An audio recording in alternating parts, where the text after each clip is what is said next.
Je suis Christelle Gaïdatis. J'interviens dans l'association Comet. J'ai une formation en ethnologie et voilà, je fais des ateliers d'ethnologie ludique à l'association.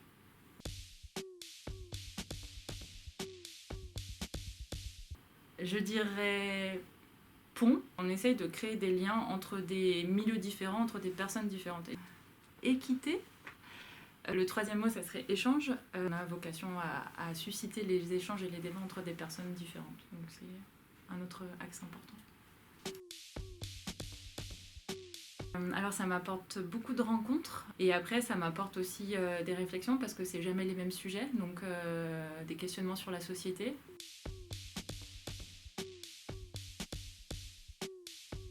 On était un groupe de personnes qui avions en commun en fait d'aimer jouer ensemble et puis d'aimer aussi. On avait un peu une vision de la société idéale, enfin des choses qu'on voulait faire bouger. Et du coup voilà, c'est parti de là. On a essayé de créer l'association en se basant vraiment sur le jeu au départ et puis sur des idéaux de société qu'on voulait atteindre, enfin qu'on voulait viser en tout cas.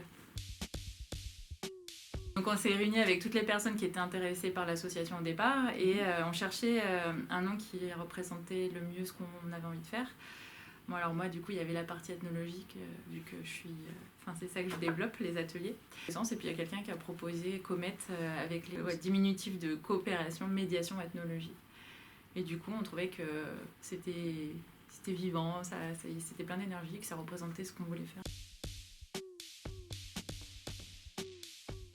Pour moi, un des moments forts depuis... Alors, Comet, c'est pas très vieux, ça fait 3 ans que ça existe. Mais un des moments forts, ça a été quand on a fait cet album. Ça faisait 2 ans qu'on travaillait sur ce projet. Alors, il avait germé tout doucement. On essayait d'inventer un nouveau dispositif, en fait, qui mêle une initiation à l'enquête ethnologique et puis de la création de contes. On savait pas trop comment les enfants allaient s'en emparer, si ça allait marcher. Et en fait, il y a eu plusieurs moments très forts dans ce projet. Il y a eu le premier, l'incroyable histoire de Tacos et Gelato. Donc une petite fille italienne et une petite fille mexicaine qui avaient travaillé ensemble sur leur récit de vie, en fait. Donc ils avaient fait plusieurs séances d'animation. Et en fait, c'est le moment où je leur ai lu leurs histoires de vie telles que moi je les avais comprises et qu'on a commencé à créer le conte qui les représentait autrement. En fait, ça a été magique parce que c'était, en fait, si, ça peut marcher de passer d'une vraie histoire de vie à une histoire fantastique, recréer quelque chose de différent. Et du coup, le deuxième moment fort, ça a été... de réaliser cet album avec les histoires de vie de plus de 60 enfants et c'était fort parce que du coup le contenu était super chouette, les enfants avaient vraiment accroché et c'était aussi un super travail d'équipe, donc avec François, avec Anaïs, avec Martin pour réaliser l'album, donc voilà. Et puis on en est fiers quand on est content du résultat.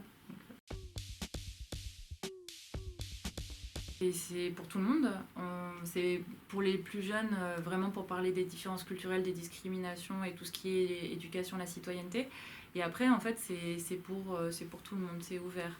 Nous, ce qu'on recherche quand même particulièrement, c'est de donner des espaces d'expression à des personnes qui n'en ont pas forcément dans la société, donc qui n'ont pas forcément de pouvoir, qui n'ont pas forcément les codes et les outils pour prendre la parole sur les débats publics. Et du coup, on intervient avec... on va dire les personnes âgées par exemple, les jeunes parce qu'ils n'ont pas forcément cet espace en fait sur l'espace public, ou les enfants. On intervient aussi avec des personnes un peu plus vulnérables qui ont besoin d'espace pour pouvoir dire ce qu'ils ont à dire, ce qui leur tienne sur le cœur et se faire entendre en fait.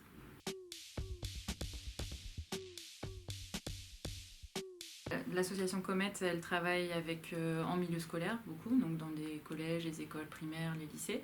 On travaille aussi beaucoup sur certains quartiers de Grenoble, donc notamment les quartiers prioritaires, et en particulier depuis le début avec le quartier de l'Abbaye, Jouot-Tesser, les quartiers sud de Grenoble. Donc dans ce cadre, on travaille avec la maison des habitants de l'Abbaye, on travaille avec d'autres maisons des habitants aussi.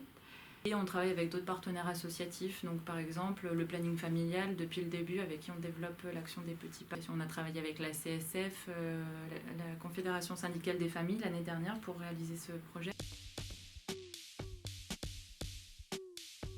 On voudrait déjà poursuivre dans un premier temps les actions qu'on a en cours, donc on refait une passe-muraille avec des adultes. Continue les petits pas aussi. On voudrait atteindre d'autres personnes, d'autres publics et aussi traiter de nouvelles questions, d'autres manières. Donc inventer des nouvelles formes créatives, de donner des espaces d'expression aux personnes. C'est de continuer en fait à travers les rencontres à inventer de nouveaux projets avec de nouvelles personnes. Ça peut être une manière de suivre nos ateliers, nos animations, et puis éventuellement d'imaginer de nouvelles collaborations, de nouveaux partenariats, donc de nous contacter aussi pour ça éventuellement.